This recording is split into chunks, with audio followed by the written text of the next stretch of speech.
ఆసియాలో కొనసాగుతున్న ఉద్రిక్తతలు, ముఖ్యంగా ఇరాన్ ఇజ్రాయెల్ కాన్ఫ్లిక్ట్ ప్రభావంతో భారత ఇంధన రంగంపై స్పష్టమైన ప్రభావం కనిపిస్తోంది. దేశంలో ఎల్పీజీ గ్యాస్ సరఫరాలో సవాళ్లు ఎదురవుతున్నాయని కేంద్ర ప్రభుత్వం అంగీకరించింది.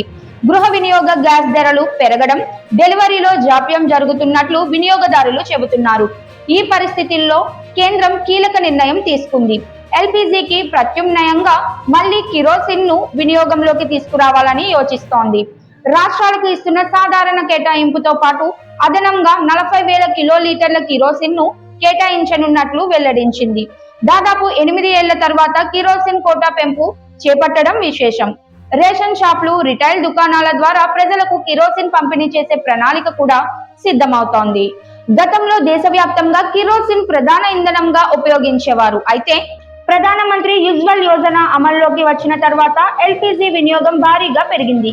2021 నుంచి కిరోసిన్ పై సబ్సిడీని పూర్తిగా ఎత్తివేసిన కేంద్రం ఇప్పుడు పరిస్థితుల దృష్ట్యా యూటర్న్ తీసుకోవాల్సి వచ్చింది. అయితే మళ్లీ కిరోసిన్ వినియోగంపై ఆందోళనలు వ్యక్తమవుతున్నాయి. చాలా ఇళ్లలో ఇప్పుడు కిరోసిన్ స్టవ్లు లేకపోవడం, కొత్తగా కొనడం పేద మధ్యతరగతి కుటుంబాలకు భారంగా మారే అవకాశం ఉంది. అలాగే కిరోసిన్ వినియోగం వల్ల ఆరోగ్య సమస్యలు, పర్యావరణ కాలుష్యం పెరిగే ప్రమాదం ఉందని నిపుణులు హెచ్చరిస్తున్నారు. ఇక మరోవైపు గృహ వినియోగానికి ప్రాధాన్యత ఇవ్వడంతో కమర్షియల్ గ్యాస్ సరఫరా తగ్గించబడింది.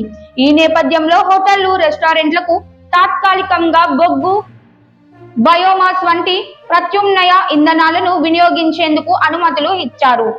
మొత్తంగా ప్రస్తుత ఇంధన సంక్షోభం కారణంగా దేశం మళ్లీ పాత విధానాల వైపు అడుగులు వేస్తున్నట్టు కనిపిస్తోంది.